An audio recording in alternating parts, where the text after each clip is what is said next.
પ્રચાર કાર્યાલય ઉદ્ઘાટન પ્રસંગે ઉપસ્થિત કચ્છ જિલ્લા કોંગ્રેસના વડીલ માર્ગદર્શક પૂર્વ ધારાસભ્ય અને જેમનો આજે જન્મદિવસ છે એવા મુરબ્બી મહેશભાઈ ઠક્કર સાહેબને સૌપ્રથમ તો જન્મદિવસની ખૂબ ખૂબ શુભેચ્છાઓ પાઠવું છું।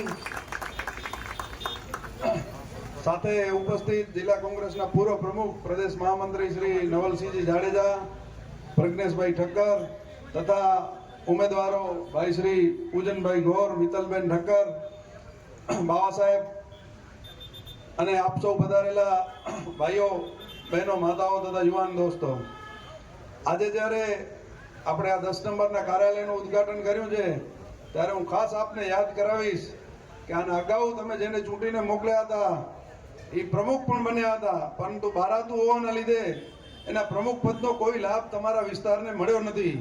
કોંગ્રેસ પક્ષે આ વખતે ત્રણેય ઉમેદવાર સ્થાનિકના તમને આપ્યા છે।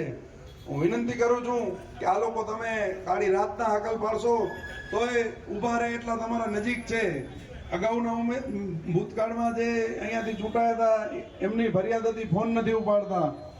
હવે સ્થાનિકના ઉમેદવાર છે, આપ એમને જંગી બહુમતીથી વિજય બનાવશો એવી અપીલ કરું છું। સાથે આપણે જોઈએ છીએ નગરપાલિકાનો વહીવટ અહીંયાથી સામે હું હમણાં આવતો હતો ત્યાં જો તમે એટલો મોટો ખાટો છે કે મને લાગે રોજ 5-10 જણા એમાં પડતા હશે એવી પરિસ્થિતિ છે।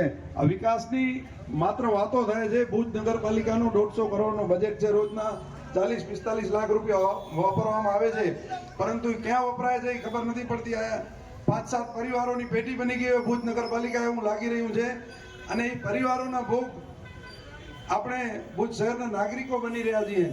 આપણી સુખ સુવિધા માટે જેને આપણે ચૂંટીને મોકલીએ છીએ એ લોકો પોતાના ઘર ભરવા સિવાય કોઈ કામ કરતા નથી। ભુજમાં એટલી હદે આ લોકોનો ભ્રષ્ટાચાર છે કે નગરપાલિકામાં લગભગ 25% કર્મચારીઓ ખોટા છે, એના પગાર આ લોકો લઈ જાય છે, કોઈ કામ થતું નથી। ગટરના પ્રશ્નો હજી પણ એવા ને એવા છે, અને ગટર લાઈન પાછળ એટલો ખર્ચ થયો છે કે એનામાંથી આખા ભુજમાં નવી ગટર લાઈન બની જાય। પાણીની સુવિધા છે તો પાણી એકાંતરે ક્યાંય મળતું નથી। 3 દિવસ, 4 દિવસ, 5-5 દિવસે પાણી મળે છે, નિયમિત સફાઈ થતી નથી। ઉપરાંત પાર્કિંગના પણ એવા જ પ્રશ્નો છે, અનેકવિધ સમસ્યાઓ છે। હું વિનંતી કરું છું કે નવા લોકોને તક આપો, જેઓ કંઈ નવા વિચારો લઈને આવે। આ જૂના જે ભાજપના લોકો છે એ નહીં, કાં બાપ હશે તો પછી દીકરો આવશે, દીકરો જશે તો ભત્રીજો આવશે, એ લોકો પાસે એક જ વિઝન છે, ભ્રષ્ટાચાર। કોઈ નવા લોકો આવશે, એમની પાસે નવા વિચારો હશે, નવું વિઝન હશે, તેઓ ભુજ માટે કંઈ કરી શકશે। આપ સૌને ફરીથી એકવાર વિનંતી કરું છું, કોંગ્રેસ પક્ષના ઉમેદવારોને 26 તારીખે જંગી મતદાન કરી વિજયી બનાવો એ જ આશા સાથે જય કોંગ્રેસ। ખૂબ ખૂબ આભાર।